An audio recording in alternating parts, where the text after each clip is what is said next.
They leave loved ones behind and bravely serve our country. Most have returned, some do not. All are forever changed. How does that feel, buddy? Awesome. That's so great. I missed all these guys so much. When asked, would you do it again? They courageously say, when can I go? Perhaps it is best stated in the book, The Devil's Sandbox. They are clerks and delivery men, bricklayers and landscapers who live anonymously among us. They have one thing in common. Underneath their name tags beats a hero's heart. They are the men and women of the Oregon National Guard. The values of patriotism, honor, and sacrifice that embody our soldiers today can be traced to the earliest militia of the state. Thousands of Oregon veterans have fought for our freedom since the Oregon Militia was formed in 1843. The first U.S. militia came to Oregon by land with the Lewis and Clark expedition in 1805. Nearly 40 years later, Oregon's first provisional government passed the first militia law authorizing a battalion of mounted riflemen. These men, aged 16 to 60, became known as Oregon Rifles and created Oregon's first battalion.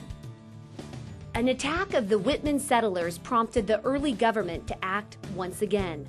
On December 8, 1847, the legislature authorized a 50-man formation, and the office of the Adjutant General was created to oversee the troops' activity. The militia found a new champion when Portland businessman Owen Summers was elected to the state legislature in 1887. He authored Summers' Law, establishing the foundation for a modern, unified Oregon National Guard. These volunteers would change the course of Oregon history. In the 1890s, the Guard enforced the law of the land. Whether it was working with civil authorities to maintain order during the famous cannery strike on the Oregon coast, or preparing for war, those same values of patriotism, honor, and sacrifice carried our soldiers through every battle they faced. The first test was the Spanish-American War, where Oregon Guard soldiers first deployed overseas. Then, in 1916, soldiers were called to the Mexican border. And years later, Oregon soldiers deployed to World War I, where many served in France. In 1917, the 41st Infantry Division was formed, known as the Sunset Division.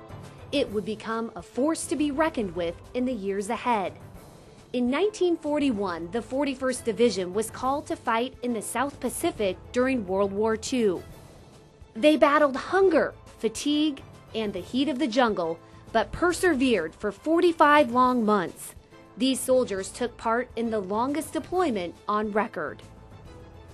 That same year, Major G. Robert Dodson called a meeting at the Portland Old Swan Island Airport to enlist men in the 123rd Observation Squadron, establishing the Oregon Air National Guard. This squadron's first mission was photo reconnaissance in the Burma-China theater during World War II. Today, they keep our country safe by monitoring the skies from Canada to California, with F-15 stationed at the Portland Air National Guard base.